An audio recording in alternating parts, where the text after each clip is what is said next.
I think on that deeper level, when we are worrying about if something we like is normal or not, it is more about, is this other person, is this group of people going to accept me? And when you start worrying about that, maybe ask yourself, what is the worst thing that could happen if they didn't accept me?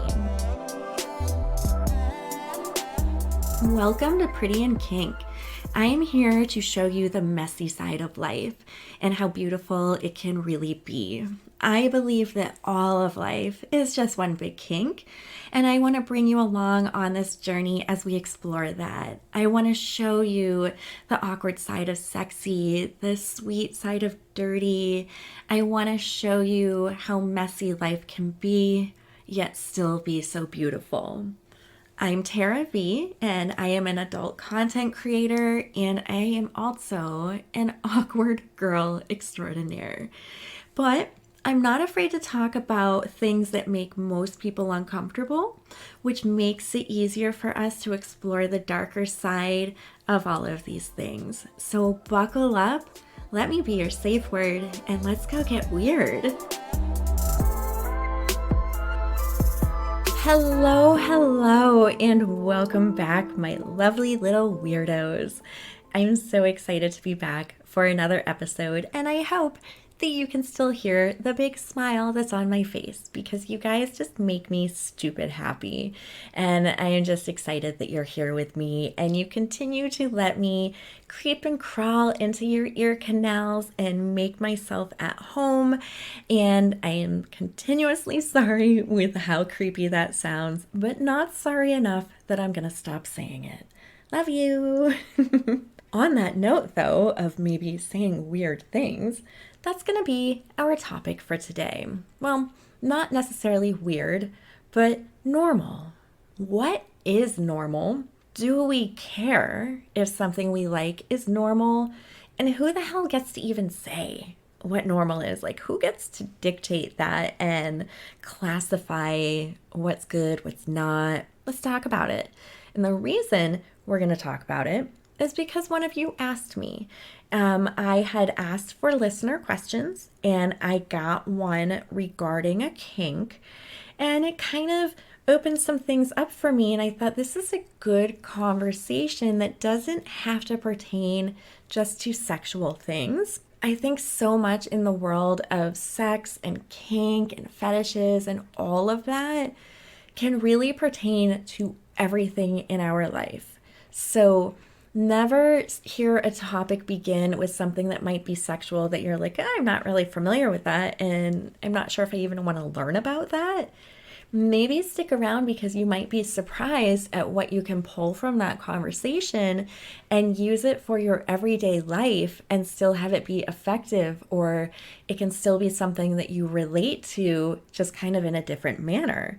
So with this and discussing if a kink is normal or not, it can surround so many other things, and I think so many people are plagued with the worry of if they're going to be considered abnormal or not. So with this question, I just thought we could go kind of far with this. The way I got the question was when I had put a call out for you guys to ask me things and tell me what you want to talk about. And side note, I will now always have a link to where you can ask me anonymous questions in my show notes. Every show I intend to put that link. It's a safe little place for you. I will not know who you are. It is 100% anonymous. And you can come and ask what you want to ask, give me some suggestions of things you want to learn about or hear about, and I'll get them anonymously. So always in the show notes. This question, the question was, my kink is high heels. As a man, it drives me crazy to see a woman in heels. Is that normal? I can't get enough of a woman in heels. And when I read that, my heart hurt a little when I read the part of, is that normal? Because it sucks that we have to wonder that at all. It sucks that something that we enjoy can make us kind of second guess ourselves. And ultimately, do we really care? right? Like, who cares? My point of view, whether it's sexual or anything else in life, is it legal? Are you hurting anybody? Are you safe? That's really all that matters to me. And really, for me personally, reading this question, I think high heel kinks are cool because it's one of those kinks that can kind of be satisfied anywhere. And when I say that, if you maybe are not as familiar with the world of kink and you don't get into some of these things, that might sound weird when I say that. And what I mean by that is, with kinks and fetishes, it doesn't necessarily have to be sexual in that when it satisfies that need in you, it's a sexual satisfaction. Sometimes it just makes you feel good. And so like a high heel kink is kind of awesome because anywhere you go, you can see people in high heels, right? Like you're walking down the street, there she is in high heels. You're at a restaurant, look at those heels. You're in the park, anywhere, shit, you're watching TV, someone's in heels. You can kind of have that satisfied to a certain degree anywhere. And that's gotta be kind of cool to just be, sitting on a park bench. You see a woman with heels and, your heart gets a little pitter pattery. You get that little bit of excitement. And again, I don't mean it's some creeper in a park jerking it to someone in heels. Kinks satisfy us in a lot of ways. I have a praise kink, and that was unlocked for me over the last 2 years. And it's way up there on the list now. And that can be satisfied in a lot of ways. And that can be as simple as a boss telling me that I'm doing a good job. That doesn't mean I'm gonna go have an orgasm over that or I'm getting wet. It still gives me that warm feeling that I get from certain kinks. And so I think high heel kinks are kind of like superpower. I'm slightly envious. I want one that I can easily access. So enjoy that and hold on to that. If you're ever questioning, is this normal? Think about how cool it actually is that you've got that anywhere you go. You can kind of keep it in your back pocket. And with feeling normal, we have to ask, do we care? Do we really want to be normal? Because honestly, I think for me, normal sounds super boring. I don't want to be boring. I want to have excitement in my life, and normal doesn't sound exciting. I want my blood work to be normal. I want my car's engine to run normal. I want the vet to tell me that my dog's behavior is normal. Normal is for stuff like that. Normal is not ever what I want for my personality. Why would we really want that? And I challenge you that the next time you're worrying about it and you're worrying about, is this normal? Am I scared that maybe something I like isn't right? Or is this more I'm worried about being accepted? Because I think those are two different things. They do go hand in hand. I think on that deeper level, when we are worrying about if something we like is normal or not, it is more about, is this other person, is this group of people going to accept me? And when you start worrying about that, maybe ask yourself, what is the worst thing that could happen if they didn't accept me? If they didn't think that my loving women in high heels is normal, what then? Are you still okay? Yeah, right? Nothing bad happened. So long as they didn't make you feel bad. Even if it's not something they're into, the world didn't stop. If they make you feel bad about it, well, you just saved yourself some time and maybe you realize you shouldn't be spending time with people that are going to make you feel bad. Do you worry that the way you eat your pizza is normal? You like to eat it with a knife and a fork. You don't go to the pizza restaurant and see that often, but do you sit there and worry, is this normal? Does that worry hold the same weight for you that the worry that somebody might think one of your kinks is abnormal or one of your hobbies is abnormal? It probably doesn't, right? So who gets to even decide what is going to be normal and what's not? And when somebody makes you feel like you're not normal, the next question you need to ask yourself is, who is this coming from? And is this the person that when I see their life, do I want that life? No. So why do I even care what their opinion is?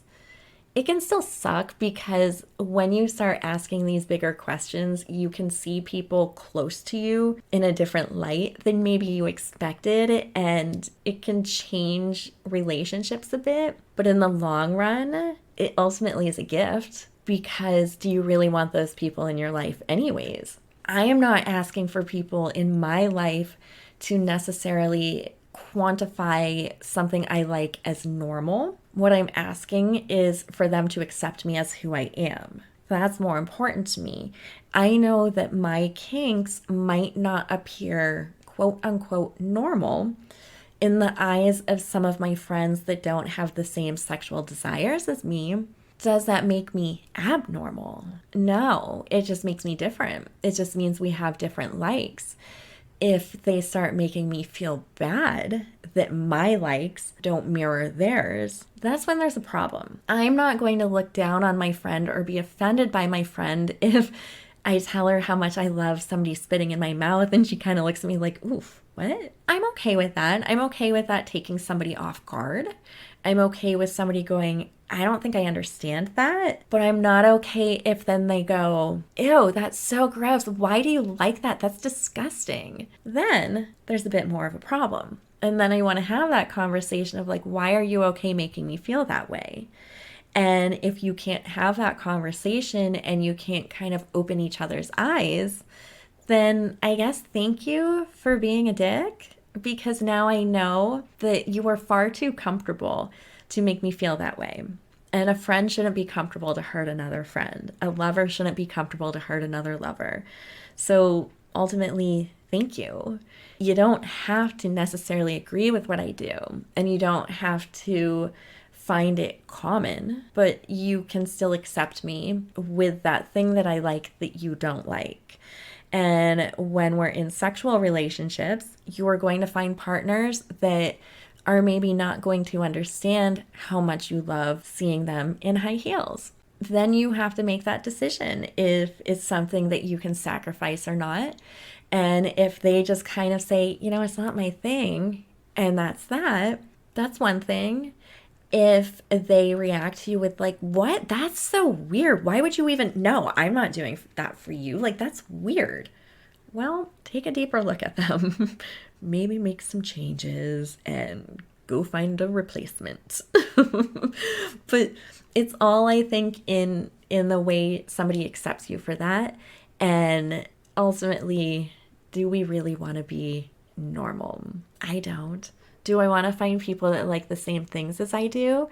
I do. But how boring would it be if I only had sexual encounters with people that had a spit kink? I'd be satisfied with that. Like, that would be great. But after months or even years of that being the only kink that we explore, what does that become? Does it become normal? That's kind of boring, right? I want variety. I want adventure. I want experimentation.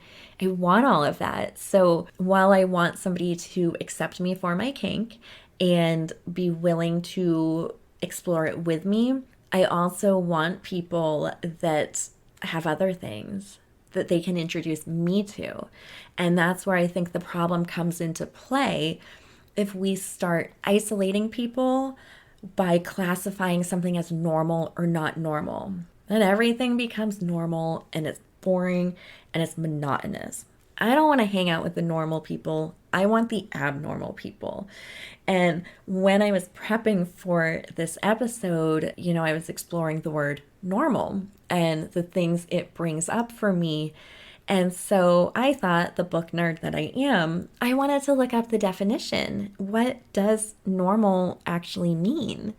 And when I read it, ew, guys, no, please don't ever call me normal. Please, can we make a pact right now that we all stay as fucking weird as possible? Can we? Pretty please. Ready? Pact. 1, 2, 3. We're all going to stay weird.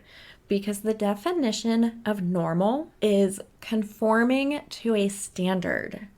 Usual, typical, or expected? Who wants that life? Raise your hand now. I'm looking in the audience. I see no hands. Because that's not a fun life. That's boring. Conforming to a standard? Ew. No, thank you. I would rather take that little bit of discomfort that somebody might make me feel for classifying me as not normal over the feeling I'm going to have of living a life where I am conforming.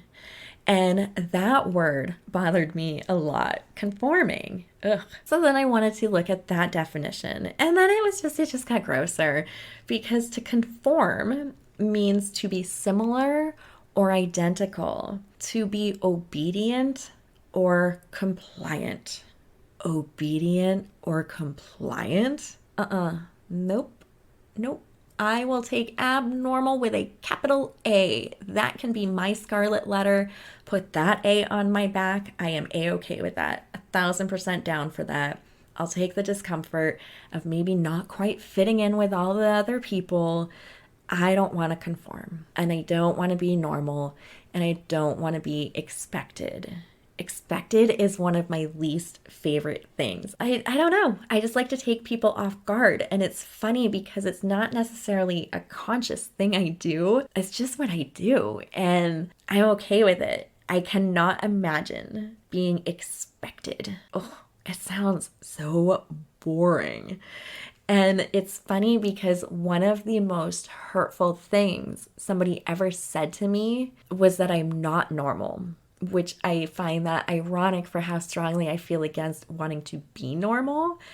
But because of the way it was said to me, it ripped me to pieces. And I remember reading that and dropping my phone and crumbling. I mean, crumbling.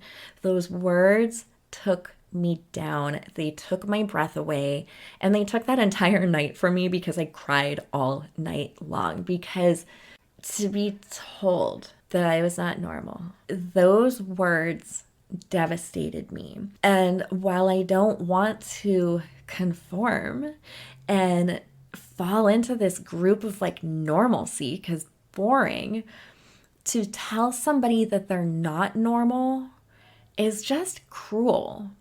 It's cruel. You can say, I don't understand your behavior. Your behavior doesn't make sense to me. But to say you're not normal is just vicious, in my opinion. And those words took me down. It robbed me of just so much, and it stirred so much up in me from, I think, being judged in the past. And such a basic word, normal. It's crazy the weight that it can carry, because this was last summer and I still carry it, and it's fairly heavy. And while I know that his statement was coming from a reflection within himself, and I truly am okay with who I am, and I sleep well at night with my actions, and I know that I am not what he was insinuating, they still carry weight.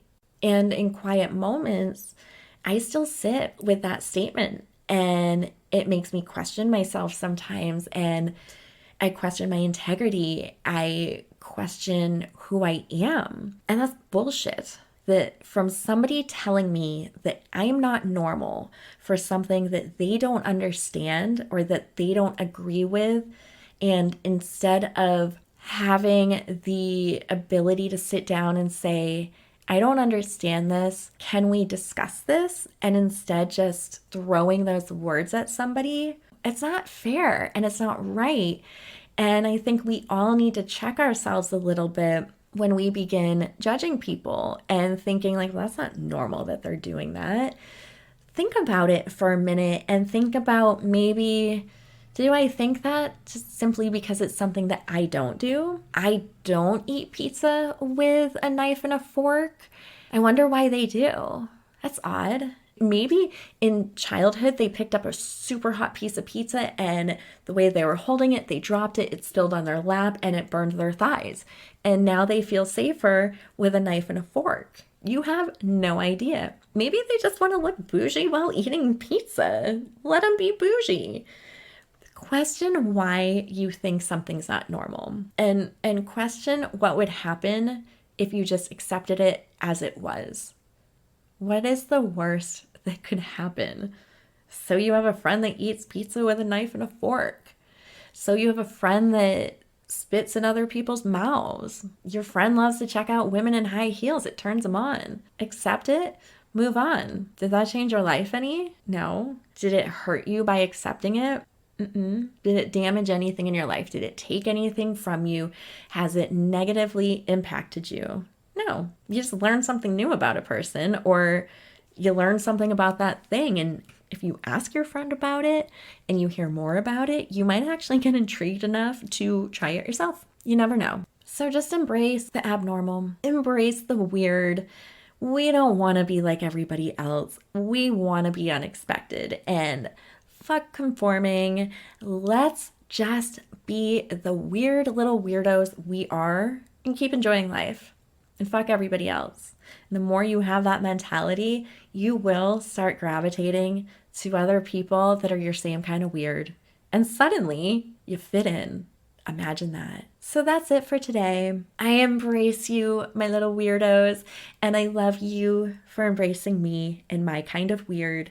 And I hate the self-plug thing, but as I said that, I was kind of like, that's what she said, because plug, butt plug, what we talk about here. Anyways, I hate plugging myself. I can't now.